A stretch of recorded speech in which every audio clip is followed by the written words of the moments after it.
What's packing, ladies and gentlemen, boys and girls, pimps and simps? It's your boy Godchild, first of his name, and this is the What's Packing Sports Show. And today we got a good one for you. We're gonna be recapping all of the NFL action over the weekend, talking about some of the hirings for the new head coaches. A lot of coaches were hired over the weekend as well, and yesterday and today. We had some more players declaring for the NFL draft. We had some more breaking news regarding some other potential free agents or high-profile players in the NFL. We're going to be talking about, previewing maybe some of the matchups and just everything that happened in the NFL over the weekend. And I might even talk a little bit about the NBA. If you haven't done so yet, please head over to my YouTube channel, What's Packing Sports Show, and follow me there. Subscribe, hit the notification bell. Doggy Woofoo, what's up, man? What's packing? Rather, I should say, how you feeling today? Hit the notification bell, subscribe to my YouTube channel, and thumbs up some of my videos on there. Let me know what you think about the content. Comment in the comment section below. If you haven't done so, also you can follow me on Instagram. My handle is what's_packing. And then, of course, you can follow me on Twitter at What's Packing. I'm trying to get to 300 followers before the NFC Championship game this weekend. I'm currently at like 264. Doggy woof woof, I am doing great. Thanks for asking. Feeling great. I mean, it's Victory Monday. Packers win big over the weekend. How could I not be? Unbid Burrito, thank you for following the channel. I appreciate that very much. The most greatest recent follower to the channel, Unbid Burrito 281. I appreciate that very much. Okay, man, let's just jump right into it. Over the weekend, we had 8 teams enter, and now only 4 remain. The Ravens took on the Buffalo Bills. The Kansas City Chiefs took on the Cleveland Browns. The Packers took on the Rams. And then we had the New Orleans Saints taking on the Tampa Bay Buccaneers. 2 more followers till you get to 169. I know. How exciting. And, there was a really good slate of games. I think each game was intriguing in its own right. The most interesting game to me was the Packers game, of course. That's the one I was watching the closest. That's the one I had the most stakes in. Of course, being that I'm a Packers fan, diehard Packers fan.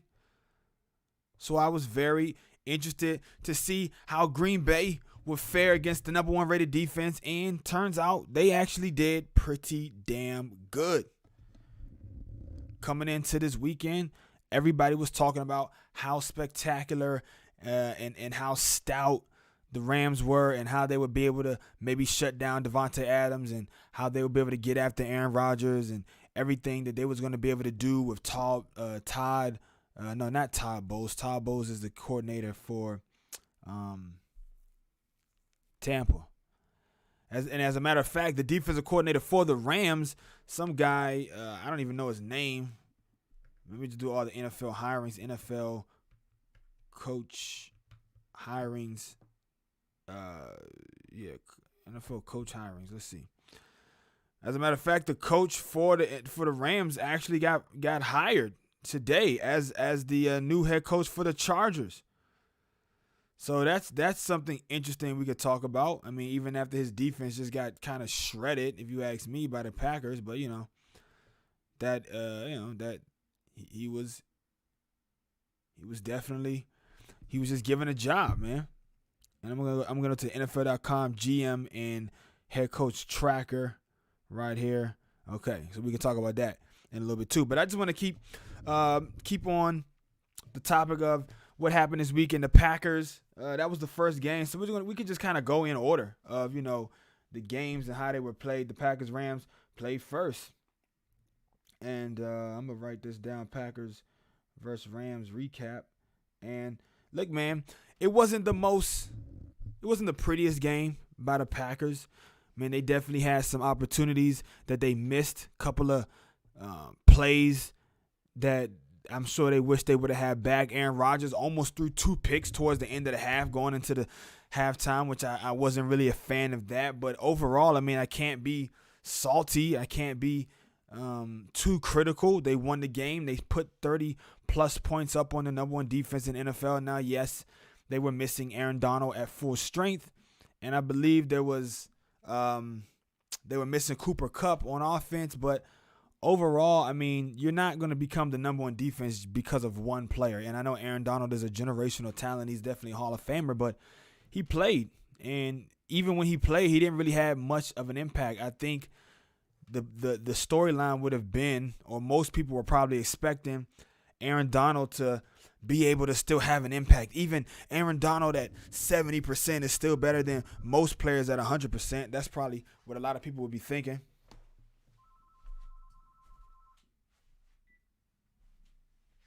But that wasn't the case, because in fact, there was another gentleman by the name of Elton Jenkins, who a lot of people don't know yet, but I guarantee you by this time next year, he will be talked about as one of the most dominant, most prominent, most ascending, rising players in the NFL, because he handled Aaron Donald. And not only did he handle Aaron Donald several times in one-on-one matchups, and I want to say what's packing to my boy Alex66, who just joined the chat, but he also got up under Aaron Donald's skin, man. There was at one point in time in the game where he had basically blocked Aaron Donald to the ground, and then after the play was over, Aaron Donald got up and he got his hands in his face mask and he got frustrated. And he was jawing with him. And he even kind of took a little shot at him, and the Packers would have had like 3rd and long or like 3rd and medium, 3rd and 7, I think it may have been. But instead, they get a 15-yard penalty, and it extends the drive, and they go down and they score. So I give all the credit in the world to the Rams. I mean, they definitely deserve it. They were up and down all year. But, hey, man, that defense isn't just Aaron Donald. Like I said, there's a bunch of other guys on there. Jalen Ramsey, he was challenged before the game by Davante Adams to follow him all over the field. Davante Adams said he went to Jalen Ramsey and said, look, man, I'm not these other guys you've been covering all year. I'm a different kind of cat, and I want to show the whole world what they came to see. They want to see these two gladiators go at it. So why don't you follow me all over the field today, and we can get these people a show.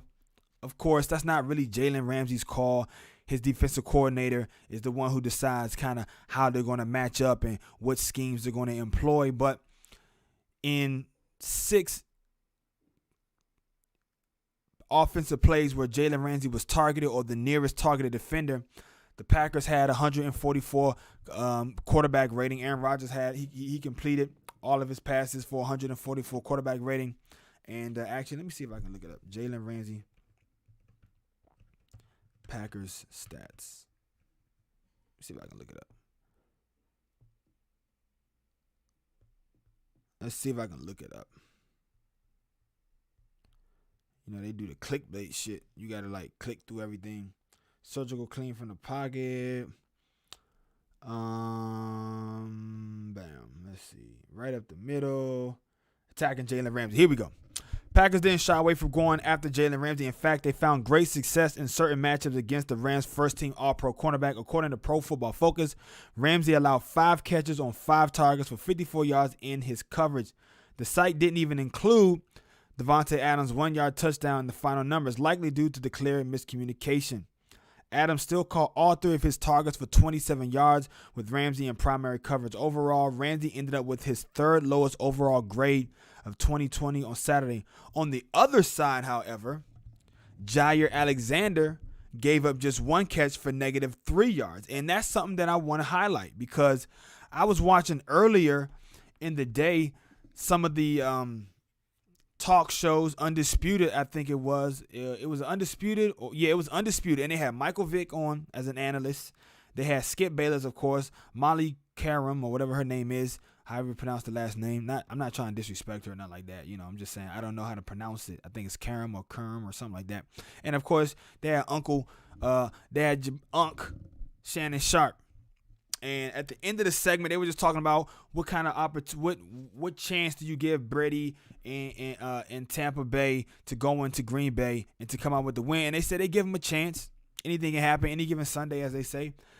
But then at the end of the segment, they said, who do you think is going to be the best defender on the field on Sunday? And they all looked at each other and said, what's my man name? Devin Smith, the linebacker, right? That's his name.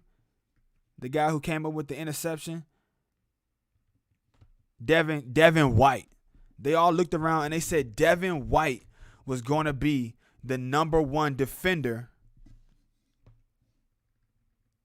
on the field come Sunday. And if it wasn't Devin White, it was one of those linebackers, either Devin White or Levante David. Is that his name? Levante David. It was either Devin White or Levante David. One of those dudes they said was going to be the best defender on the field come Sunday. And I think it was Devin White. But I had to I looked around like, what? Have they not watched any Jair Alexander film this year? Because if you ask me, man, Jair Alexander is going to be the best defender on the field come Sunday when Tampa Bay and Brady come into Green Bay and Lambeau Field, the frozen tundra, to play for a trip to the Super Bowl. Just DM'd you a quick drawing of a building. Okay, Doggy Woof Woof, man. I'm going to check it out after the stream is over. I appreciate you joining the show. If you ask me, Jair Alexander is still being underrated as not just a really good young player, but now he has put himself into the conversation with some of the best defenders in the game. And I'm not just talking about at his position, because if you ask me, even though he doesn't get the same, he doesn't have the amount of interceptions as a Xavier Howard might have for Miami. He's targeted a lot less. And I don't think that the kinds of plays that quarterbacks and coordinators take against him, the kinds of plays that they might attack him or target him in, lend themselves to be intercepted. It's not a lot of 50-50 jump balls. It's not a lot of routes that can be easily contested. It's usually when he's playing off kind of in space and it's maybe like zone, and he's just his assignment is to just tackle the defender before they get a lot of net yards or before they get the first down. You know what I'm saying? He's usually, when he's defending in space. When he's defending in man, he's one of the best cornerbacks, if not the best cornerback in man coverage this year. So I really think that Jair Alexander has put himself into an upper echelon of players and defenders, and I think he is the best cornerback in football, and he'll have another chance on Sunday with everybody's eyeballs watching against him and Mike Evans or Chris Godwin or Antonio Brown or whoever he's matched up against. The bank of job will be open for business, and whoever that is going in the vault. And Jair Alexander, a.k.a. John Money, a.k.a. the bank of job, a.k.a. BOJ, a.k.a. the vault, will shut that receiver down, and that whole side of the field will be secure. I'm excited to see. I'm excited for him to show what he has to offer, man. There were a couple other standouts from the game, and I'm going to break the game down in much more detail on Wednesday with my girl Savannah Dean, a.k.a. at Sav Dean on Sports, when she joins the show on Wednesday at 2 p.m. Eastern Time. If you haven't yet, follow me on Twitch and subscribe. Do that and put on the notification so you can see when I go live every Monday, Wednesday, Friday for the show. Savannah Dean will be on the show. We're going to be breaking down the game and we're going to preview the Tampa Bay Green Bay matchup in depth.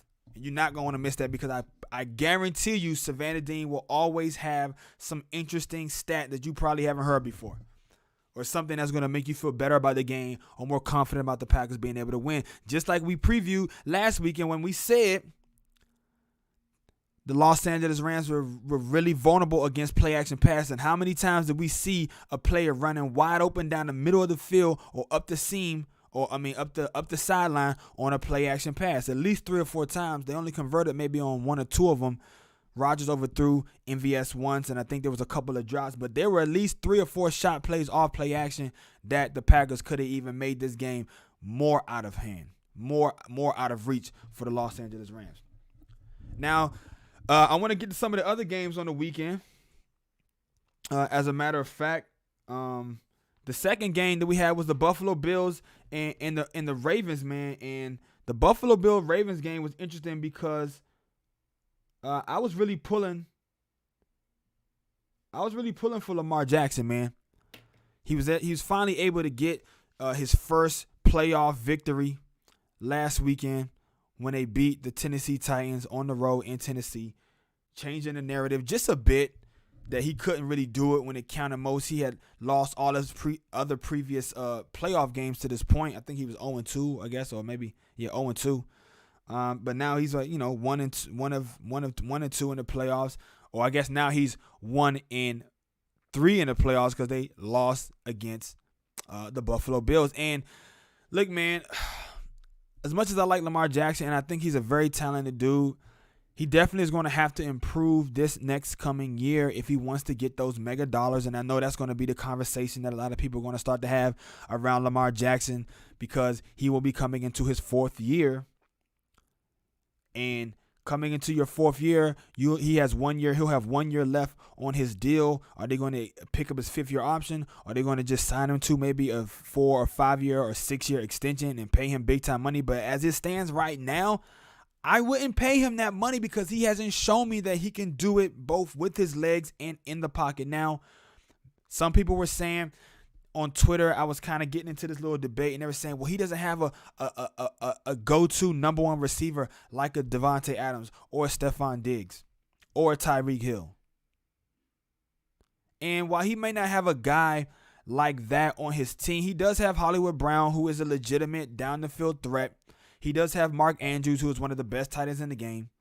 They do have a stable of running backs, a really good offensive line, and they even have like a couple of other tight ends that he can go to and have proved to be like a security blanket over his first couple of years in the NFL. And I think I saw a lot of times this season watching some of the Ravens games because I was invested in the Lamar Jackson story, and I do want him to succeed. I saw several times this year, man, where he didn't really seem to show up, man. He didn't really seem to be able to put the ball where you needed it to be in critical times. And there were a few games I can remember that, at least 10 to 12 throws that I can remember, or like just kind of stood out to me, was like, man, if he was just more accurate on that ball, that could have been a touchdown, or that could have been a really big play that could have extended the drive. So I'm not selling my stock on Lamar Jackson just yet. Lamar needs to be either backup quarterback or running back. No, I'm not going to say that, man. Lamar Jackson is a starting quarterback in the league. He definitely does something that I don't think anyone else can do. The way that he runs the ball and the way he's dynamic outside of the pocket. He just needs to develop a little bit more. He needs a quarterback coach or offensive coordinator that can really bring out the best in him and not just highlight his ability to run and move outside the pocket. The dude did throw 36 touchdowns last year and almost 4,000 yards receiving.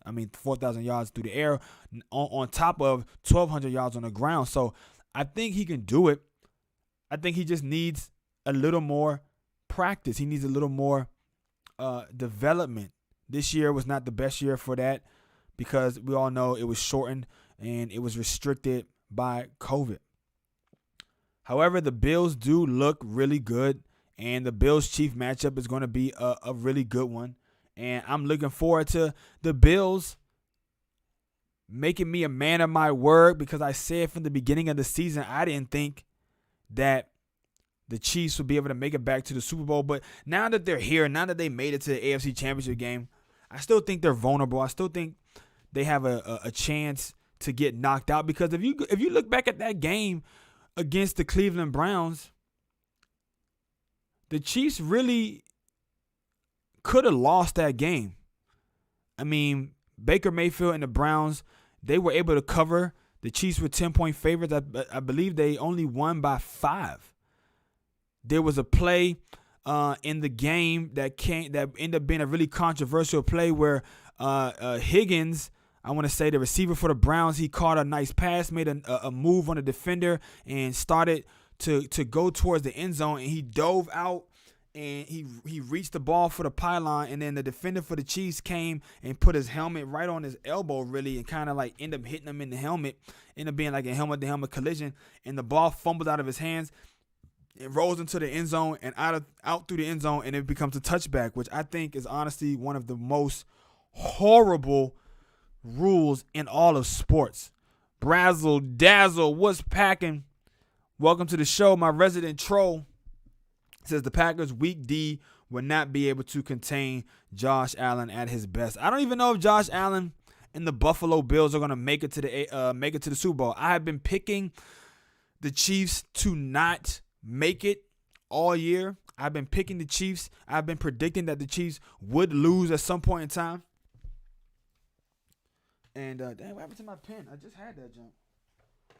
I've been picking the Chiefs to kind of like fall, but now that the Chiefs finally made it, like they got this far, I think the Chiefs are gonna just seal. They're gonna finish the deal. I don't see. I mean, and I guess now that it's like in front of me, at first I still think the Chiefs can lose, but I think the best thing for the NFL would be for Aaron Rodgers, Patrick Mahomes Super Bowl. But maybe not, because I was just thinking about it. I mean, Buffalo, Green Bay, that can be a pretty compelling Super Bowl too. The two smallest markets probably in the NFL with the most diehard fan bases. That could actually be a pretty compelling Super Bowl, man. Buffalo versus Green Bay. They're almost the exact same team in a sense as far as their fan base and being small town team and cold weather and having sort of a rich tradition. I mean, the Packers have the richest, probably most storied tradition in all of football. But, you know, I think that could be a compelling matchup too. That's an interesting question. I'm going to have to ask Savannah Dean what she thinks about that one. And I might have to tweet that out. Which would you rather see? Would you rather see Buffalo, Green Bay, or would you rather see Kansas City, Green Bay? Chiefs lost to the damn Jets. The Chiefs didn't lose to the Jets. The Chiefs did not lose to the Jets. The Rams lost to the Jets. The Chiefs did not lose to the Jets. And I kind of mushed together the Kansas City Browns game, and I kind of mixed that in with my recap of the Ravens and the Buffalo game. But, you know, just jumping to that game, Kansas City and the Browns, man, I feel like, you know, Kansas City, man, they only end up winning by 5, and it's like, for as good as they are, again, for them to only win by 5. Now we do know that Patrick Mahomes, he left the game early, so we're gonna have to monitor that. He had a concussion, obviously, and we're going to see if he'll be able to play this upcoming weekend. I'm pretty sure they're going to try everything within their power to make sure that this dude does play. But Kansas City, man, once again, they kind of allowed a team to stick around, and they allowed themselves to I guess they left it up to the last second.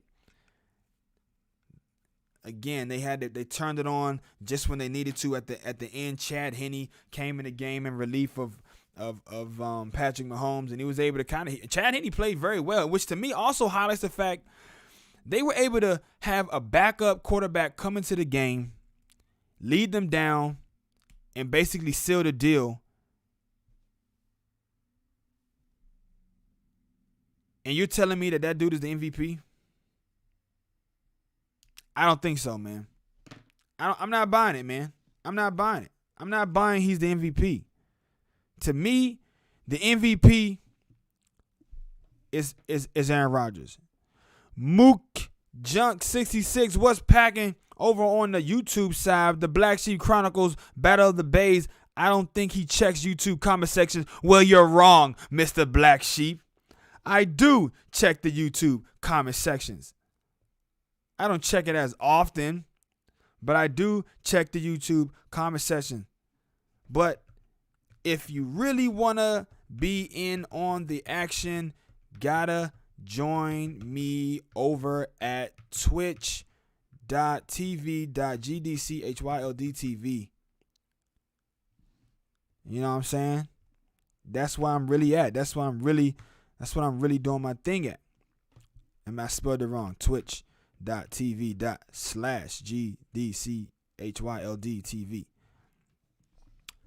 But I'm checking it. I'm keeping my eye on. I keeping my eye on everything, man. I keeping my eye on everything. And I mean, I think, what can I say, man? I think that Baker Mayfield. I think Baker Mayfield and the Browns. I think they did a good job. They had a shot. They came 5 points within winning that game, or they were 5 points away. Yeah, they could have maybe had the touchdown. They could have maybe been up by 2. Who knows if that play wasn't ruled a touchback? And that's what I was saying. And I think that we got to reevaluate that in the offseason. I think the NFL really needs to take a hard look at that rule, man, because that basically changed the entire momentum of the game, man. Like, if it wasn't for that play, who knows how the Cleveland Browns would have been able to sort of take control of the momentum, man. I mean, I think that play was the whole swing. That play cost them maybe the game right there. I mean, they would have been down at the 1 yard line. You got Nick Chubb. You got one of the best offensive lines in football. You got Baker Mayfield, who's a mobile guy who can get out the pocket and gives you some options, whether you want to do a design run or some kind of sprint option play or bootleg them or whatever. You have Chubb and you have Kareem Hunt. So it's like you had an opportunity, and I would have felt really good about them punching it in from the 1 yard line right there. You know what I'm saying? So for them to go from being able to put the game within a score, and then later on in the game when they score again, that would have put them up by 2 actually. Instead, they ended up losing by 5. And they lost the ball. They lost the momentum, and everything sort of changed. Now, Baker Mayfield did have an opportunity late in the game, late in the fourth quarter.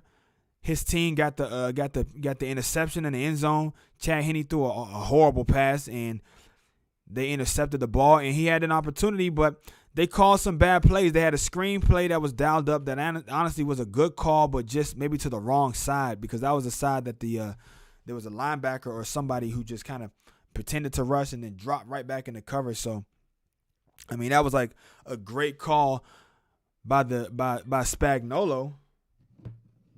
But and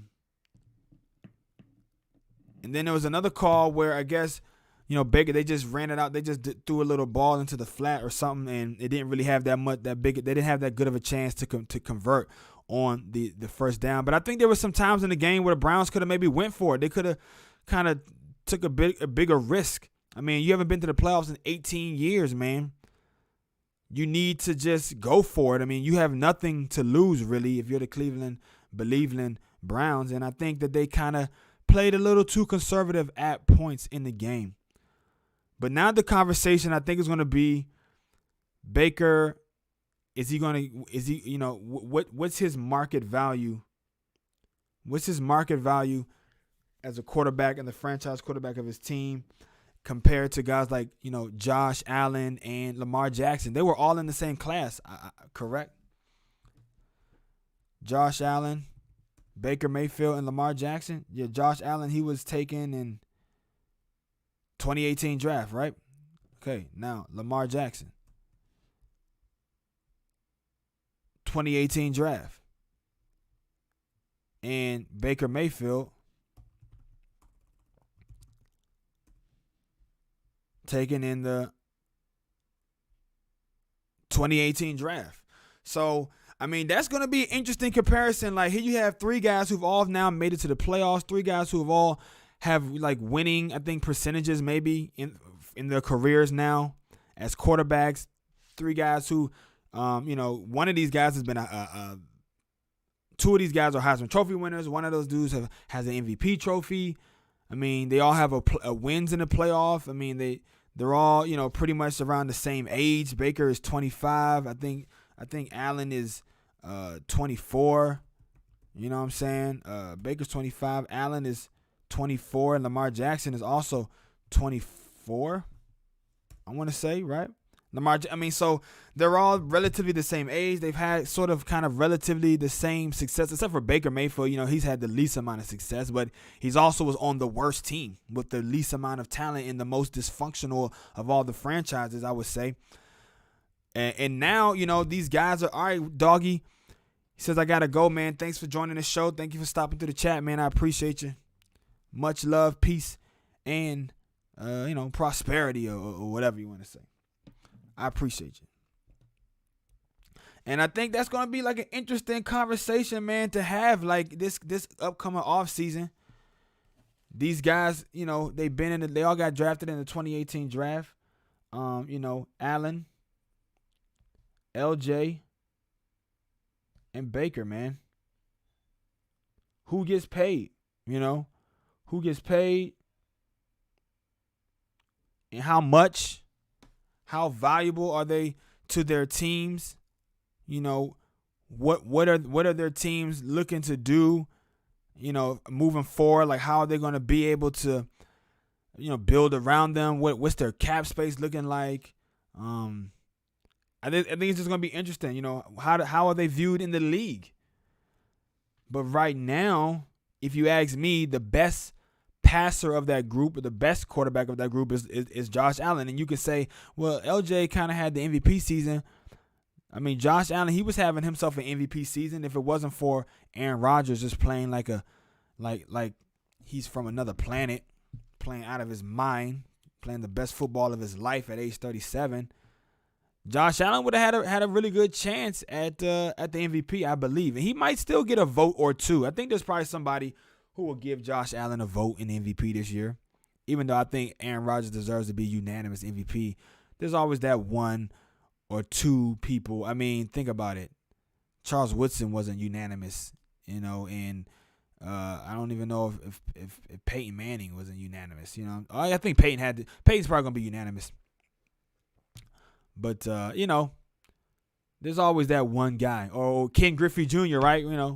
Ken Griffey Jr. wasn't unanimous for the Hall of Fame. I know that's like a completely different sport. But my point is, there's always one person who just has to be the contrary, and one person who just has to do things a little bit different and try to throw a little monkey wrench in there and just be like, no, I refuse. Whatever. I digress. The last game of the weekend was the Tampa Bay. What's packing, my friend? Trailer Court 69 joining the chat. How you feeling today? I'm feeling great. Packers win. It's Victory Monday. I'm just kind of recapping the action, giving some of my thoughts. I talked about the Packers and the Rams. I talked about the Ravens and the Buffalo Bills, Kansas City and the Browns, and that horrible call. I think they have to definitely revisit that rule about the touchback when the ball is fumbled through the end zone. They definitely have to change that, man, because that potentially cost the Browns the game and a major upset, and that would have been huge for the city of Cleveland. But now I want to get to the Old Man Bowl, Brady versus Breeze, and potentially we could have saw the last of Drew Brees. That could have been the last time we ever see Drew Brees take the field and play for the New Orleans Saints and throw a pass, and it wasn't pretty, man. He threw 4 interceptions. He didn't look sharp all day. He was frustrated. He was flustered. His defense really kept him in it, but Breeze himself, he didn't look like his MVP self. He kind of, as Shannon Sharp said earlier today when I was watching Undisputed, it seemed like Drew Brees kind of just fell off a cliff this year. They did some trick plays. They with Jameis Winston, which sparked an interesting debate on my chat yesterday about Jameis Winston having an opportunity or whether he's deserving of a starting job in the NFL. And they have Taysom Hill, who was getting a lot of snaps this year. I mean, it's gonna be interesting to see what the New Orleans Saints do moving forward. If Drew Brees retires, are they gonna stick with the two guys on the roster, or are they gonna try and maybe, draft somebody or go after somebody, maybe make a play for somebody? I heard they don't really have that much cap space, so they probably will just have to stick with the Taysom Hill and Jameis Winston experiment and just kind of maybe do a dual co-quarterback system with those two dudes. It seems to work for them. Sean Payton seems to have that thing, he seems to have a really firm grasp on when he wants to put one guy in and how he wants to use the other guy. I mean, we all know Jameis Winston has a live arm, so I don't think they'll probably have maybe some more options, in the passing game and just offensively what they can do schematically than they did with Drew Brees.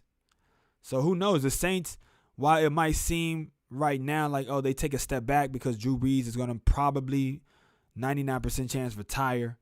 And, he definitely deserves a round of applause. I'm not going to stand up, but I'm going to give Drew Brees a round of applause and say, man, congratulations on an illustrious career, Hall of Fame career. He currently is the leader in passing touchdowns, completions, yards, all that shit.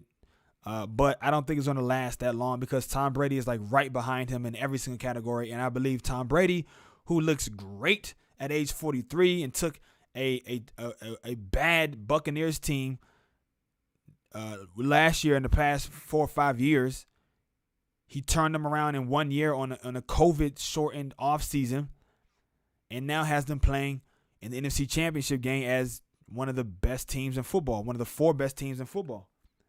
So I think Brady will come back for another year. He said he wanted to play till 45. I mean, he'll be 44. So fuck it, Brady. Why not, man? Keep going. Keep going. The longer Brady stays in the NFC, the more opportunities Aaron Rodgers has to beat him and to surpass him as the GOAT, which is what I want to see, which is why I'm glad Tampa Bay will be coming to Green Bay next Sunday. And it's going to be a good one. The battle of the GOATs. The battle of the Bays. GOAT championship game. The NFC championship game. Two of the greatest that ever did it. Tom Brady, the current GOAT. Aaron Rodgers, the GOAT in waiting. The GOAT in training. The GOAT to be. If he can beat Tom Brady, let's say Tom comes back, 2 more years. And Aaron Rodgers goes on a tear. He goes on a three-peat. 3 Super Bowl MVPs, 3 MVPs in a row. And he goes to the Super Bowl 3 times after beating Tom Brady 3 times in the NFC Championship game. Would that put him in GOAT status? Would that put him over Tom Brady? I think it could. It's going to be an interesting conversation to have for this year and maybe the next year, maybe even the year after that. But before I get too far into that and preview on that game, like I said, you're going to want to catch the show on Wednesday at 2 p.m. I'll be live with Sav Dean on Sports, a.k.a. Savannah Dean, and we will be breaking down in depth the Green Bay-Tampa Bay matchup, the keys to the game, giving our thoughts, predictions, analysis, all of that jazz, looking at the weather, and we'll even break down the AFC Championship game just a little bit. But New Orleans, this defense looked amazing, but Tom Brady once again just proved that it's hard to really beat Tom Brady when everything's on the line. Tom Brady just has a way of elevating his team, elevating his play, doing what needs to be done, not trying too hard. I mean, he's the consummate franchise quarterback, consummate, pro. Tom Brady is the GOAT right now. I mean, I'm not even really trying to argue that. I just think Rodgers might have a chance at the end of the day, but he's going to have his work cut out for him.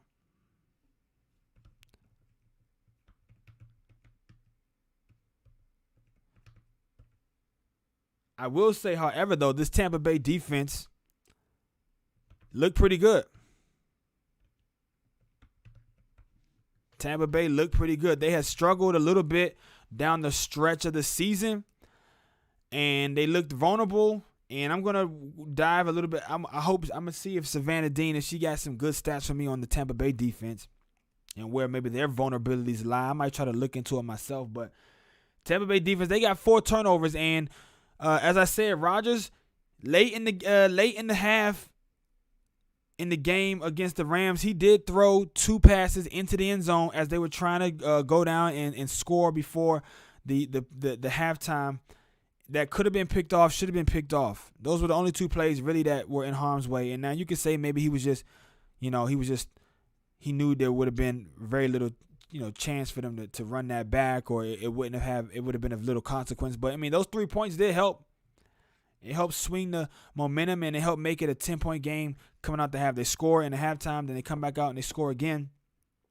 That's a 10-point swing right there, So it definitely did factor into, I think, the feel of the game and the momentum of the game. But other than that, it was a pretty clean game. There was 1 fumble as well, but Rodgers was able to he was able to react very quickly, and it bounced right to him. He picked it up. But Drew Brees had 4 interceptions, man, and they fumbled the ball once. So this Tampa Bay defense, they are fast, they are athletic, they fly around. And there was this quote that's going around Packers Twitter of one of their linebackers after the game when they beat Green Bay early in the season in Week 6, saying, yeah, we knew that these boys didn't belong on the field with us because we fly around, we're too athletic, we're too good. And we're going to see, man. We're going to see. I'm pretty sure that clip is going to get shown to Aaron Rodgers and Devontae Adams and Aaron Jones and the Packers this week, and they're going to be like, all right, y'all got us once, but y'all not going to catch us by surprise again. Now y'all got to come to Lambeau. Y'all got to come to the Frozen Tundra. Now we got y'all in our house. They got them on the road in Tampa the first time. Now they coming to the Bay, the other Bay, the Frozen Bay. If Rodgers wins Sunday and then wins the Super Bowl, he will no doubt unequivocally be the GOAT. Nah, man. In the GOAT status. I don't think so, man. I don't think 2 Super Bowl wins is enough to put him in that unequivocal GOAT conversation right now. Trailer Court 69 chiming in says if Rodgers wins on Sunday and wins the Super Bowl, he will no doubt be in unequivocal GOAT status. And I don't know if he's going to, I don't think just 2 Super Bowls and probably, MVP this year. There'll be his 3rd MVP, right? There'll be his 3rd MVP. And because he won it in 2011, then he won it in 2014. He almost won it in 2016. Yeah, I don't think 3 MVPs, maybe a Super Bowl MVP, and 2 Super Bowls. I don't know if that's enough to put him in the unequivocal GOAT talk yet. You can talk the talk, but when you get to the first pop in 20 degrees, whether we'll see. Yeah, I mean, exactly, man. And we didn't really use A.J. Dillon in that game, and we're going to have to watch closely about A.J. Dillon's health status for that game, man, and see. Hopefully A.J. Dillon will be able to really be able to play and add that dynamic, add that battering ram dynamic to the offensive attack.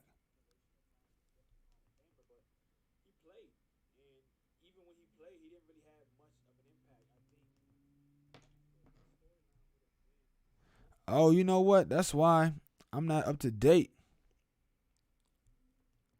That's why. Okay, I was wondering why I was so late on the YouTube side.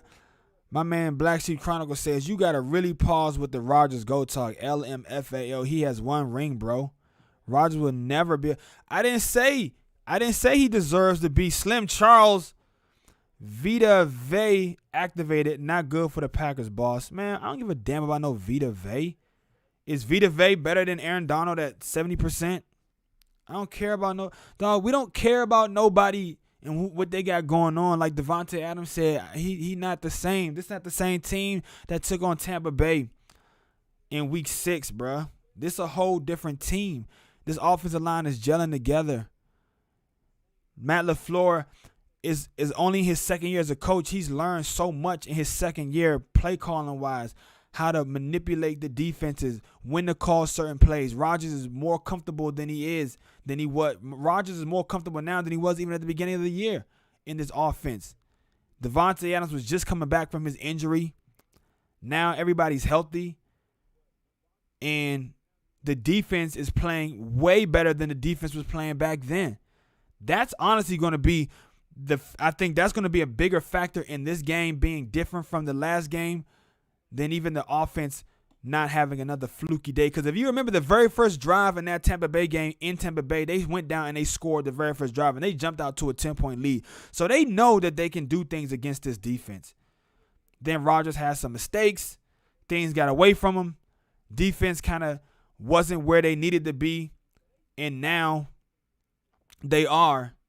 And I think it's going to be a much different story in Green Bay. Plus, they're not going to be playing in sunny, comfortable, breezy Tampa Bay. They're going to be playing in frigid 20-degree weather with possible snow flurries, man. You saying Bucks 28, Packers 10? Don't make me laugh. So tell me why we can put Peyton in the GOAT talk on Marino, who has 0 Super Bowls, but Rodgers has more Super Bowls than Marino. Well, you know, Peyton, the reason why Peyton is in the GOAT talk is because everybody knows Peyton pretty much ran his own show. You know what I'm saying? Everybody knows Peyton was basically the offensive coordinator on the field. He called all his own plays. He ran that offense. And Peyton, I mean, the dude still has the record for the most touchdowns in the season. I want to say he probably has, he had multiple seasons of like 13+ wins. I mean, he's just an absolute genius on the field. He's a wizard with the ball. I mean, Peyton Manning, he definitely deserves, he's the first quarterback to ever win the Super Bowl with 2 different franchises. So, I mean, Peyton is definitely in the GOAT talk because Peyton Manning did something in an era that no one else was doing, and that's really like, he was a throwback to the day when quarterbacks called their own plays, man. And, you know, Peyton is he's one of the GOATs for sure. He's definitely a top 5 quarterback of all time. But, yeah, Rodgers has stuff to prove, man. You can't be in the GOAT talk with only 1 ring. I agree with Black Sheep Chronicles as well, man, who says, sadly, Peyton Manning GOAT status will diminish over the years. He has 2 rings, but he wasn't very clutch. Regular season stud, though. Yeah, I mean, Peyton Manning, his GOAT status will diminish as the years go by. Slim Charles says, keep that energy when they get the doors blown off him. Hey, man, Slim Charles, you know where to find me at, brother. I'm going to be right here on Twitch, right here at twitch.tv/GDCHYLDTV. I'm going to be right here, hombre. So you know where to find me if you want that smoke and you want to talk your talk. You know where to find me. I'm going to be right here, and I hope that you will too. Cause I'm gonna be deep. Me and my Packer backers, we gonna be in this joint deep, and you gonna come up in here trying to talk that trash. And when Aaron Rodgers sling that pill all over the field in the snow, and Devontae Adams put them cornerbacks on skates, and the running game goes off for 200+ yards, and the defense gets their hands on a couple of picks, I'ma see how loud you yapping your gum, Slim Charles. Packers' weapons going to be getting exposed. Man, there's nothing to expose, bruh. You can't expose Devontae Adams. He's already proven to be the best wide receiver in football. Packer backers is a cool name. Yeah, my Packer backers, man. That's what we the Packer. All my Packer backers in the chat, man. We need some fucking cheese with some backpack straps on it. Put the cheese on our back. You know how they say put the team on your back? We put the cheese on our back, yo. Sometimes we got the cheese on our head, but sometimes you got to put the cheese on your back. Maybe I need to make a cheese backpack. That's what I need. Put the cheese on the back. Put the cheese on our backs. Not just on our heads, man. Just being real. Slim Charles, man, I don't know what reality you living in, Slim Charles. You must be living in one of them alternate realities like in the Marvel universe or some shit. You know what I'm saying? Bizarro Superman or something. You must be looking at the Bizarro Packers. Because you ain't looking at the real Green Bay Packers. You're not looking at this version of the Green Bay Packers in the reality in which the rest of the world sees it. If you think that they weapons going to be exposed, ? Quote unquote.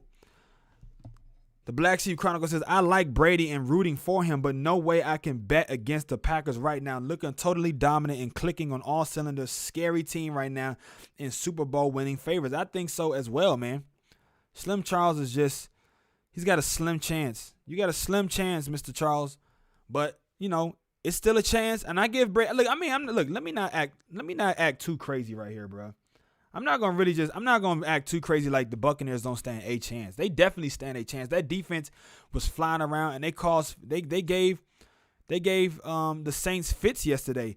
But this is what I'll say. I think the two most underrated factors in this game is A, however you want to say. The defense is vastly improved from the beginning of the year. This is a top 10 defense, borderline top 5 defense right now. The Green Bay Packers have. Okay? That's the first thing right now. They are vastly improved. They have a much better understanding of how to play as a unit. They're getting a lot more production from Rashawn Gary. Jair Alexander, a.k.a. the Bank of Ja, a.k.a. B.O.J., a.k.a. J Money, Ja Money, a.k.a. the Vault, is playing at an elite level, better than Jalen Ramsey. He's the best cornerback in football, if you ask me right now, for my money.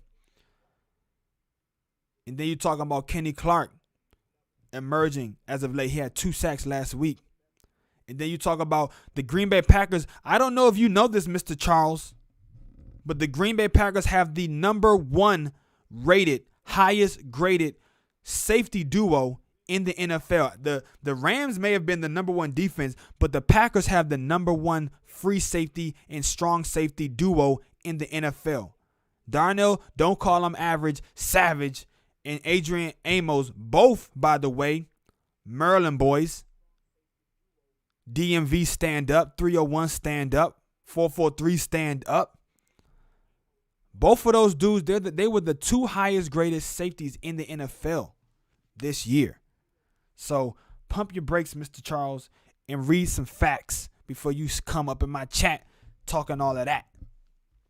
And on top of it all, says Trailer Court 69, Aaron has been doing without anywhere near the talent Manning and Brady had over their quarterback careers. He has been doing it by himself for the majority of the years. And if Aaron had the talent that Brady had at his disposal on defense, I'll say not offense. I think Aaron had better offensive talent. But if Aaron had the talent that Brady had on defense, I think he would definitely have had more opportunities at a Super Bowl. And Peyton Manning, I mean, we all know Peyton Manning. I mean, he had Reggie Wayne, Dallas Clark, Marvin Harrison. He had Edgerrin James. I mean, the defense not so much, but offensively they were stacked. They were definitely stacked offensively. And I mean, and that also, and no, man, Rodgers. Let me tell you what now. And Black Sheep Chronicle says Rodgers has had a ton of talent. That's actually not factual. That's inaccurate, bro. Rodgers has not had a ton of talent. Now, what I would tell you is the Packers, they had a scheme from 2009 to 2011. They had a scheme on offense that utilized their ability to go 5 wide and spread teams out, and they were kind of ahead of the curve on that offensive scheme. But Greg Jennings was great for the Packers, but he's not an all-time great receiver, bro. He only made a Pro Bowl maybe once or twice, okay? He was never all-pro. The Packers never had an all-pro wide receiver. Look back, Mr. Black Sheep Chronicles. Look back over the years when Aaron Rodgers was winning MVPs and they were going to the Super Bowl. There was not one all-pro on that team outside of Aaron Rodgers. Greg Jennings never made all-pro. Jermichael Finley never made all-pro. Jordy Nelson never made all-pro. Jordy Nelson may have made second-team all-pro one year. Let me look it up. Let me see. Jordy Nelson may have made all-pro second-team one year. Let me see. Second-team all-pro in 2014. Okay? So he still wasn't even looked at as one of the best receivers in football. Now, I think maybe because he was white. If Jordy Nelson was black, I do think he probably would have had an all-pro. He would have probably got a little more credit. And I think maybe Jordy Nelson deserved to be all-pro. He definitely had all-pro talent. But I'm just saying, overall, Rodgers has not had – I mean, there was a stretch in Rodgers' career where they went 3 years without a 100-yard rusher, bro. Are you kidding me? 3 years. Not 3 games. They went 3 years without a 100-yard rusher. Mr. Black Sheep Chronicles. And I wouldn't even say that. And you say, and Trailer Court says, outside of Adams, Nelson and Jones are the best talent he's had. And I'm assuming you mean Aaron Jones. And, Randall Cobb was nice, but, I mean, come on. He didn't have a bunch of all pros, man. Yeah, Nelson didn't get Nelson did not get the respect he deserved, I believe. He probably had some all pro seasons and then there was also the Packers, their defense, their offensive scheme was predicated around spreading the ball out and finding the best matchup, like putting going 5 wide and saying, look, we think our 4th or 5th best guy or 3rd best guy is better than your 3rd or 4th or 5th best guy. We might not have one of the top 10 guys in the league at 1 and 2, but we have guys at 3, 4, and 5 that we know for a fact is better than your 3, 4, and 5 defenders on the field. And it was all predicated on timing and Aaron Rodgers just being great. All of these guys, when they left the Packers, they didn't do much. James Jones, he didn't do anything when he left the Packers. Greg Jennings, he didn't do anything when he left the Packers. Jordy Nelson, he didn't do anything when he left the Packers. I mean, as much as it kind of pains me to say that, they didn't even have that great of an offensive line in the beginning of Aaron Rodgers' career, dog. Aaron Rodgers was actually one of the most sacked quarterbacks his first 5 years as a starter. He was one of the most sacked quarterbacks in the NFL. One year he got sacked 50-something, 60-something times, man. And then on top of all of that, when you look at what Matt LaFleur has been able to do in the last 2 seasons with this team, and then you compare it to what Mike McCarthy accomplished over his tenure with the Green Bay Packers, I think it's clear that Tom Brady and Peyton Manning had better coaches their entire career. I don't even think you can argue that. Bill Belichick and what's my man's name? Tony Dungy. I think they're way better coaches than Mike McCarthy. So, and I mean, you cannot put. I don't think you can put Jordy Nelson. You can't put Jordy Nelson in the same category as Marvin Harrison. I don't even know if he's in. I don't even know if. I think maybe Jordy Nelson and Reggie Wayne are comparable. I feel like that's a good comparison for Jordy. Maybe if Jordy was black, I think he would kind of compare to Reggie Wayne. He was definitely faster than people gave him credit for. Jordy was actually a track star at Kansas. Killer Crazy, what's packing? Thanks for joining the show, man. Good to have you back. But also at the same time, the Packers, they spread the ball around so much, Manning just really he went to the same 2 dudes over and over. It was Marvin Harrison, Dallas Clark, and Reggie Wayne. And actually, I think there was one year where all 3 of those dudes had 1,000 yards receiving, wasn't it? So the Packers, they spread the ball around a lot. So I think that also took away from some people's numbers. But I don't think you can say that even Aaron Hernandez and Rob Gronkowski and Randy Moss, when they had those guys there for a couple of years, I don't even think you can compare.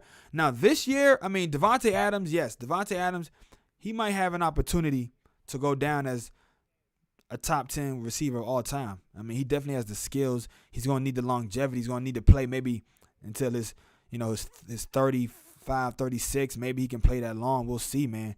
All right, Killer Crazy. I don't know what I am doing. I am psyched. What's wrong? What's good? What's good? What's happening, Killer? You came in, you said what's packing, and now you're saying I don't know what I'm doing. Hope you feel all right, man. If you need somebody to talk to, man, hit me up in the chat. Hit me up in the DM. Shoot me a DM, man.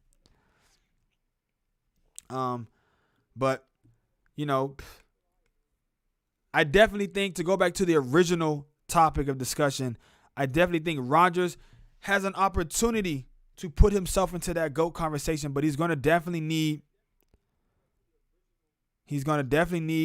at least 2 more Super Bowls, at least 2 more. That would give him 3 Super Bowls.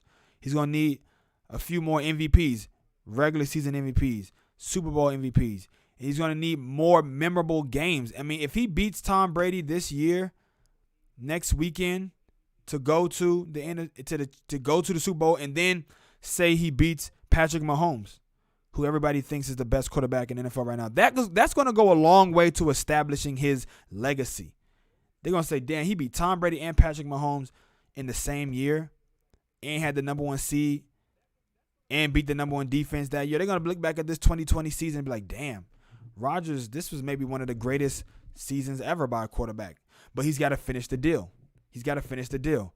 And the first step into that potential pedestal that he's trying to climb right now to the GOAT is beating Tom Brady at home in Lambeau Field with everything on the line, a trip to the Super Bowl, especially after they already got destroyed earlier in the season. All right. That conversation went on a lot longer than I anticipated, but it's good to have healthy debate about greatness. I love to do it. Something else that I wanted to talk about today was all of this stuff that's going on surrounding Deshaun Watson and the Houston Texans. And there's also some other interesting free agents. Like I heard today that maybe Michael Thomas, wide receiver, disgruntled wide receiver for the New Orleans Saints, he might be trying to force a way out of New Orleans, or he might be on the trading block in New Orleans. And I also heard earlier in the year, a couple weeks ago on the Pat McAfee show, that a guy like J.J. Watt might be cut, released, or traded from the Houston Texans. So it looks like the Texans might be blowing everything up. And if so, some of the teams that are on the Deshaun Watson, in the Deshaun Watson sweepstakes, who Deshaun Watson I think should consider, or who have the best chance to land Deshaun Watson, are the New England Patriots, the Pittsburgh Steelers, the Washington football team, if you ask me, and the Miami Dolphins. And Trailer Court says, so does that mean we can take Brett Favre out of the GOAT conversation? I think Brett Favre is definitely, and we kind of talked about this last night a little bit, I think Brett Favre is definitely in that conversation of top 10 quarterbacks of all time. But there can only be one GOAT. That's the thing. There can only be one GOAT. I know we like to say so-and-so's a GOAT, and this person had a GOAT game, and da-da-da-da-da. Like, I know we use the word GOAT a lot, and we kind of say, like, greatest of our time, as in, like, maybe right now, in the moment time. But when it all comes down to it, there is only one GOAT, bro. And no, Brett Favre is nowhere near being the GOAT. Yeah, I know it's greatest of all time, but sometimes when we say GOAT, we say, it's almost like we say for just who's the GOAT right now, who's the greatest of, greatest at this time, the greatest of at this time. I don't know how to pronounce, I don't know how else to say it, but you know what I mean? Like that GOAT gets thrown around a lot, man. People say GOAT this, GOAT that, like everybody's the GOAT, nowadays. There can only be one GOAT. And the greatest quarterback of all time, the GOAT quarterback right now is unquestionably, undoubtedly Tom Brady. Thomas Edward, Patrick Brady or some shit. Skip Bayless likes to always say his name. He's got 4 names. But I do think Aaron Charles Rodgers can put himself into the conversation, but he has a lot of work to do. But right now, it's Tom Brady, and I don't think it's close. It's not Brett Favre. Brett Favre is maybe like, he's top 10. Brett Favre is top 10. He's probably like 8, 9, or 10. He's probably like toward the end of the spectrum. Rick LM, bring the GOAT to Lambeau, and we're gonna make GOAT cheese. That's what I'm talking about. Rick LM joining the chat and coming in with the heat off Bucks. Rick LM said, bring the GOAT to Lambeau and we're going to turn him into GOAT cheese. My man said, you mean Goot. Goot. Gucci Goot. Brian Gutekunst. He seemed like he was a really good hire for the Packers, and we can talk about that too. I'm going to talk about that too with Savannah Dean on Wednesday. The last 2 off seasons for the Packers and how they have really set the Green Bay Packers up for sustain success really for the next 5, 6, 7, maybe 10 years. But like I was saying, I was transitioning to this Deshaun Watson conversation because I think it's going to be really interesting because there's this shift happening in the NFL, man, with players flexing their muscle, using their leverage. And Deshaun Watson is the guy who has most recently made it very public, or I don't know, he kind of did it. He did it very privately, but the people around him, his team, his marketing team or his agency, his agents or whatever, the news has gotten out that he is very unhappy, and he definitely wants to get out of Houston. And Miami, New England, Pittsburgh, and I think Washington, I think those are the 4 teams who have the best chance at landing him and who could best use his services. And if he went there, that would kind of put them over the top. Now, of all those organizations, I think Washington is the worst run organization. And they have the most drama surrounding their team at the time. But they have a really good defense. We saw them go toe-to-toe with the New England, with the Tampa Bay Brady's in the wild card round of the playoffs 2 weeks ago.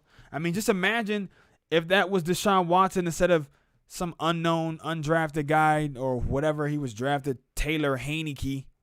Imagine if that was Deshaun Watson playing in that game instead. How much of a chance, how better a chance or opportunity they had. I think Washington, man, all they really need to do is just, they need to improve this offense. They get a quarterback like Watson. They add maybe one more player on the boundary or at their skill position. And, I guess to continue to build the offensive line, you can never have, your offense. I feel like you can never have too good of an offensive line. But everything else on defense is legit. Panthers would be a good fit. Imagine the off-schedule plays with Watson and CMC. I mean, yeah, but I don't know if the Panthers have the cap space to take him on. And plus, I think they like Teddy Bridgewater, and I think Teddy Bridgewater had a good first season with the Panthers. I think Bridgewater had a good first season with the Panthers, especially missing his number one option in not having Christian McCaffrey. Christian McCaffrey can stay healthy next year.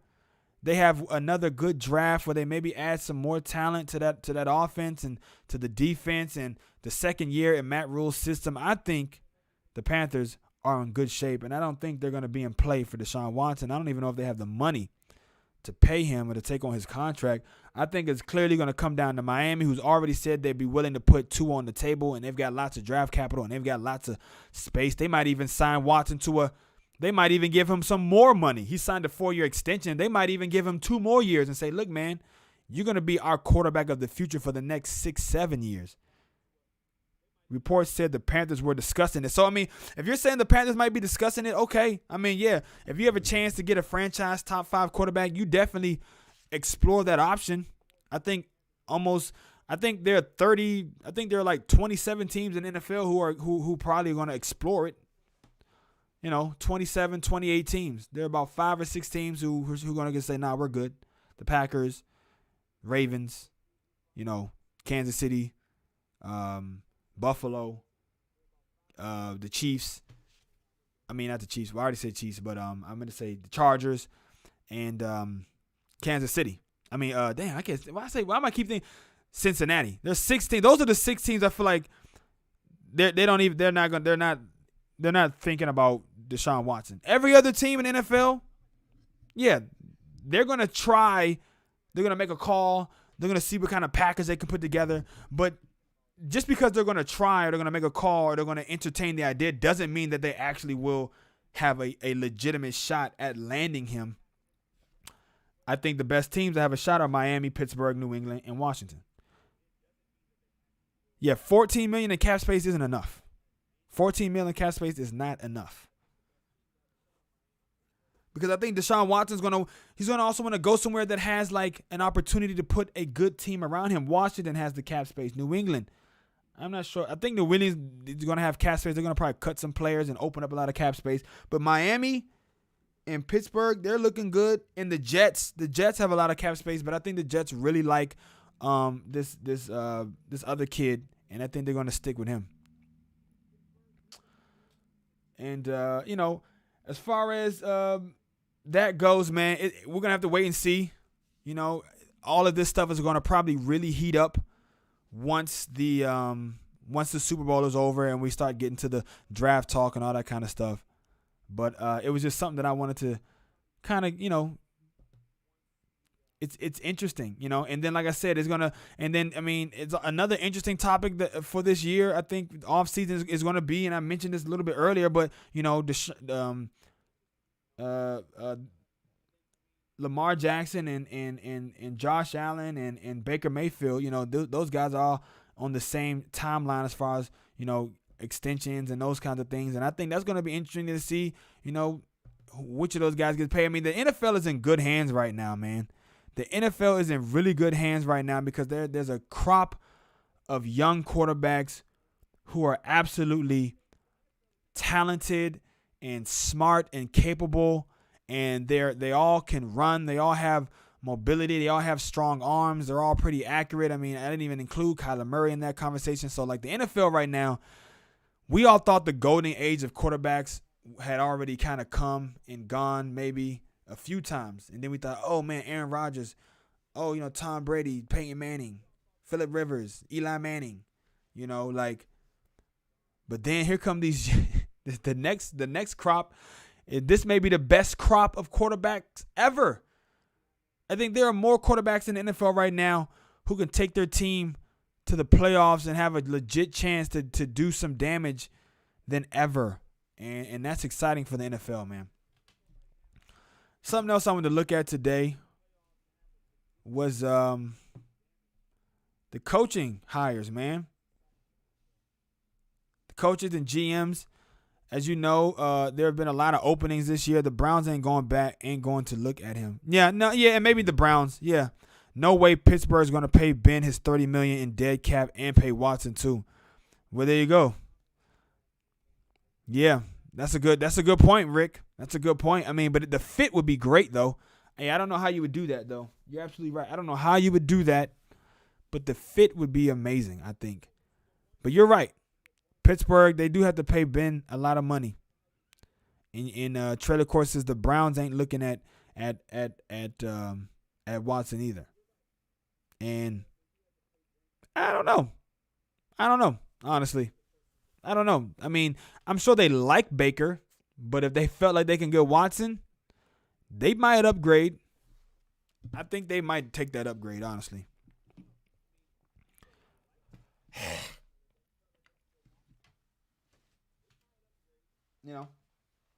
But maybe you're right. As for the coaching carousel, all the new coaching hires, man, this year, I want to just take a look at that and maybe hear what some of you guys think, man, and just kind of get my opinions on that. Black Sheep Chronicles. I don't know if you're still watching online, but you said you didn't think that Urban Meyer was going to take the job, and lo and behold, he did take the job. You said he's not leaving the coach. He's not leaving college. But what would you know?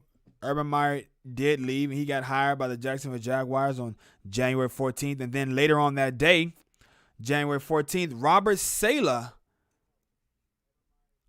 defensive coordinator for the San Francisco 49ers, who have put that really good defense together. And I said somewhere on Twitter the other day, I said, I mean, they went from having like the worst defense to like a top 5 defense. And I said, I mean, how impressive was that really, going from like worst to top?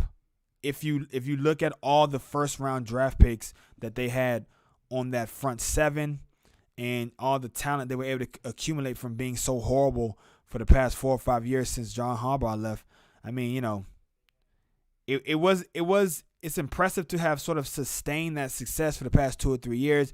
Now this year they had a lot of injuries and some people who couldn't play because of COVID and whatnot. So they weren't as competitive. They were kind of middle of the pack, but I still think that dude is a good coach. But I'm just saying, like, when you have all of that talent, I mean, how impressive is it really to go from two to, bottom half, bottom 5 or 6 teams to, or I'm not going to say not impressive, but I guess because it is still impressive because we've seen coaches not be able to make it work with talent. I mean, shit, hell, look at the Packers. I mean, I think they have had a lot of talent on their roster defensively the past couple of years, but it hasn't been until the last 6 weeks that they've been able to really kind of start to put it together. So, I mean, just having a lot of talent isn't enough. So maybe that's not the question. How impressive was it that Selah was able to turn that team around defensively and now go from having one of the worst teams in the league defensively to one of the best teams in the league defensively? Maybe that's the wrong question. Maybe the question should have been, I guess what I want to just say was, like, I feel like it was to be expected. It should have been expected for him to be able to do that if he was worth his salt as a coach, right? It's to be expected. You have all these first rounders and all this talent, then you should be able to put a top 10, top 5 unit on the field. So, congratulations to him. He's going to be taking Mike LaFleur with him to the New York Jets. And if that name sounds familiar to you, that's because he is the brother of Matt LaFleur, head coach of the Green Bay Packers. And I remember back when Mike LaFleur was hired by the Packers, he actually reached out to the 49ers to try to get an interview with his brother or to see if they would let him hire his brother to come on and be his offensive coordinator. And at the time, the 49ers had a clause in his contract that said that they could deny any interview talks or they could prevent a team from hiring him and interviewing him, and they did. That was, of course, 2 years ago, and I guess now that clause has run its course, and he went and left, and now is going to be the offensive coordinator for the New York Jets, and that seems like a move to where if he can help turn around this Jets offense, and he can help turn Sam Darnold into a star in this league and into a competitive, capable, accurate quarterback, a starting caliber, franchise caliber quarterback, that's going to go a long way to establishing his resume for a head coaching job in maybe 3 or 4 years. I mean, because it used to be like you had to have like 10 years in the league and 5, 6. You had to really have an established track record in the NFL if you really wanted to get a head coaching job. But nowadays, they just hand these head coaching jobs out like fucking government cheese, man. Like stimulus checks. Like Joe Biden stimulus checks, man. They just handing out these head coaching jobs, man, out to anybody with 1 year of a head. You got a top 15 offense 1 year. Do you have a catchy name, or do you have any name recognition? Do you come from a tree of coaches that has name recognition, or are you good looking? Are you handsome? If you're good looking and you just stay out of trouble and you have some connections in the NFL, then you can be a head coach, man. You can be a head coach in like 2 years. So I was hoping that maybe Mike LaFleur would be able to join his brother Matt LaFleur on the Packers and be his OC. Maybe after Nathaniel Hackett got a job, but I don't think that Nathaniel Hackett's going to get a job this time around. But the Packers win the Super Bowl, and then next year this offense is the number one offense again this year, as it was this year. He'll definitely get a look at a head coaching job for sure next year. Nathaniel Hackett, offensive coordinator for the Green Bay Packers. But I think that's going to be a pipe dream now for Mike and Matt to team up together in Green Bay, because it's seeming like his younger brother is got his eyes set on becoming a head coach in the very near future. Let me get to some of these comments in the chat. Rick LM says the problem is a lot of teams that could use a quarterback upgrade are in bad situations. The Niners are paying Jimmy G a boatload. Goff makes a bank. The Saints are like way over the cap with Drew Brees retiring. They probably won't even be able to keep Michael Thomas. Yeah, I heard about that. I heard that today, that Michael Thomas. And plus, I think Michael Thomas is just disgruntled. And he's a diva. And he's like very intense. And he's very like hard to deal with. I think they'll be looking to just move on anyways to kind of just keep their locker room a little less toxic. Rick Alem says, is it trailer court? He couldn't beat the Chiefs with Mahomes hurt in the second half with average defense. Is it trailer court? Yeah, the Browns ain't look. Yeah, I mean, and that's what I'm saying. I think the Browns. I mean, I would be surprised if the Browns took a look at Watson or they tried to go get Watson because I mean, I think Baker has the trajectory to be a starter in this league, and I mean, obviously, he went on the road to Pittsburgh and he won that game. Baker Mayfield is a gamer. He's a baller. And I think that he can definitely have a winning record when his career is all said and done. He can have a winning record and make some Pro Bowls. Maybe make and make it to the playoffs and keep and put your team in contention. But if you just ask the Browns general manager and head coach in a room with the cameras off the record over some scotch. In a lobster steak dinner. Oh yeah, they want Watson. They would upgrade to Watson in a heartbeat, I think. I agree Baker should get more time, but it wouldn't blow my mind if they nab Watson. Yeah, Rick LM. And that's why I like you, Rick. Man, we agree like 97% of the time. The only time I disagree with you was last night when you tried to tell me that Justin Jefferson would not be a good fit on this Packers team, and you would rather have Allen Lazard over Justin Jefferson. That's the only time I didn't agree with you. But usually, Rick, me and you, we right here, man. We right here with it. Usually. I mean right here. Imagine being the Chargers and hiring the Rams DC as your head coach. Is that guy even competent without AD 99 and Ramsey? I don't know, man. We'll see. We'll have to see, man. We'll have to see. We'll have to see. The Chargers have some nice pieces. They got Bosa. They got that other guy out there on the outside, Melvin Gordon. Hopefully, that young kid, Derwin James, can stay healthy. They got Casey Hayward. They got the quarterback of the future. I mean, the quarterback situation for the Chargers is much better than the Rams situation. You know what I mean? Like, I know he has to love that. He has to love his quarterback situation. I would much rather have Justin Herbert than Jared Goff, for sure. For sure. And they're gonna have a high draft pick. Let me see what the Chargers pick. Chargers. Chargers. I can't spell it today for some reason. Chargers draft. Like giraffe. Just put giraffe. 2021 draft. Okay, let's see. Chargers 2021 draft. What the hell? Where's my thing at? 13th pick. So they're gonna have the 13th pick in the draft, man. The Chargers will. Not a bad place to be picking. Hey, they can get a top 15 guy.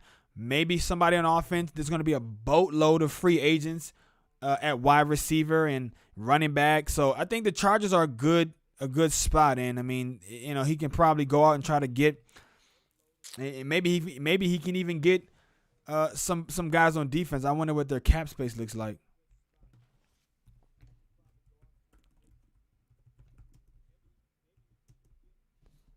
$2021 cap space. Sport Track is usually the place to go for that.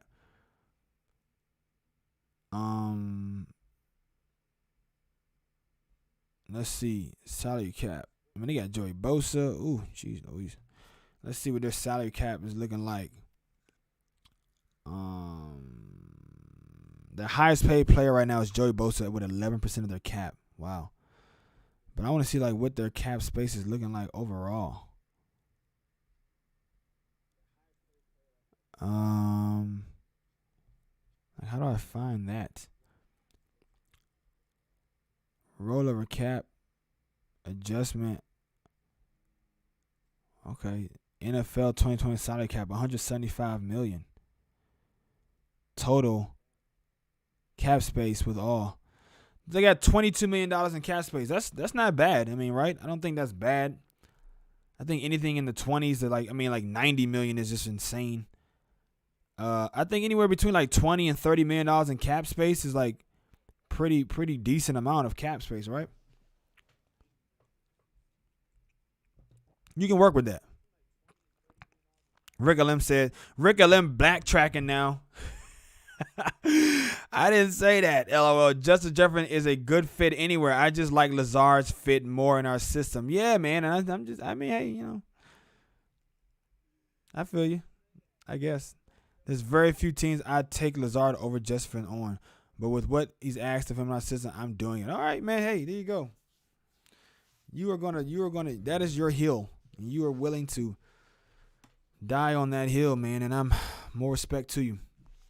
But I think $20 million in cap, $22 million in cap space is a pretty nice cap number. We got some young guys on defense that I'm sure he probably thinks he can utilize, make good use of. So I mean, hey, I think it's a good job, man. Some of the other coaches that hit the market are like I said, Robert Saleh, Atlanta Falcons. They hire Arthur Smith, the Titans offensive coordinator, and I think the Falcons are looking to kind of blow things up and start over from scratch. We just talked about the Chargers hiring Brandon Staley. That's his name. And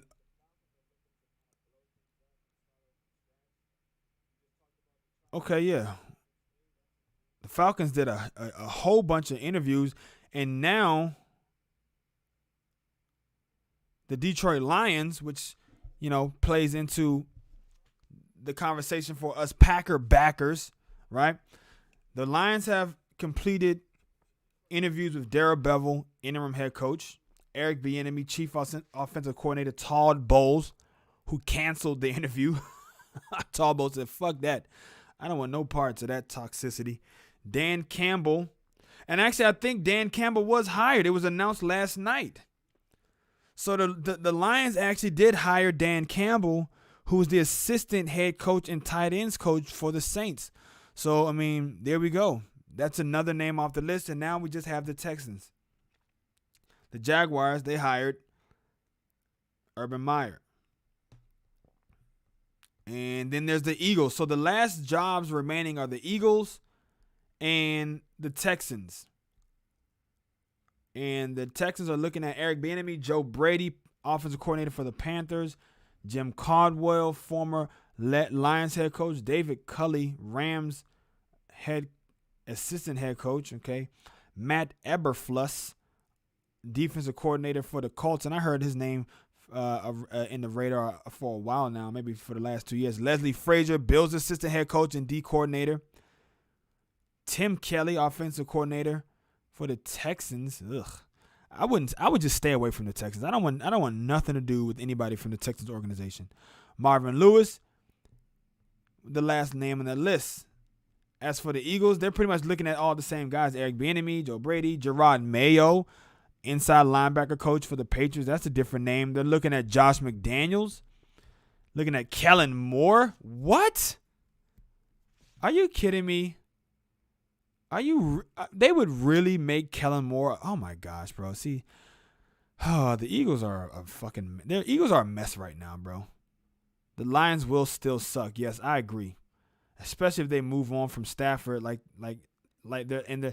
Do you think the Lions would really move on from Matt Stafford though? Is that really like a conversation? Is that really like going to happen? And then there are a couple of general manager jobs that are open, like the Broncos, the Panthers, Falcons. Okay, no. Houston's already hired that guy, Nick Casario. Denver actually hired a guy named George Patton. I don't know who this guy is. And the Detroit Lions hired Brad Holmes. I don't know any of these guys. So the only jobs that are left are now the Falcons, Panthers,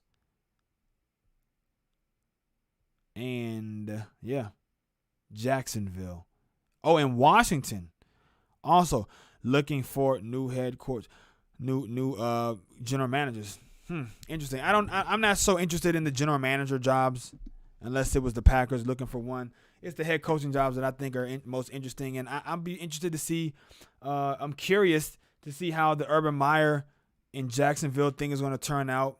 You know, they're going to be a really young team. They have a lot of draft capital. They're going to have the number 1 pick in the draft.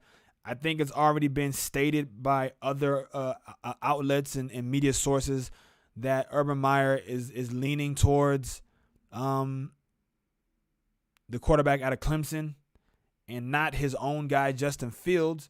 Or there's some possibility that he might not even take a quarterback number 1 overall. He could trade out of that spot. Maybe if I don't know. That would be really intriguing. If he did that, and we're going to be able to see how he's going to build this team. And because I think the Jacksonville Jaguars, I don't think they have much. I think they really need to they're really kind of rebuilding from scratch, man. So that's going to be, and then of course, him being a college coach, trying to make it in the pros, that doesn't usually end well the first time around. I'm not sure if Urban Meyer has ever tried to coach in the NFL before now, but it doesn't usually end that well. But maybe now more than ever, he might have an opportunity. It could work now more than ever because the NFL incorporates so many elements of the college game into their offenses now. And a lot of these college quarterbacks and college players, I feel like, are coming into the league more prepared than ever. So it could be pretty interesting. Or maybe he could find success earlier than most guys in the past. Look, guys, I was going to maybe talk a little NBA, but I'm already an hour and 30 minutes into this stream. I didn't expect to even go this long. I was trying to keep it to under an hour, but we had some really good conversations going on in the chat. And sometimes you got to just go with the flow, man. You just go with the flow and you let it ride out.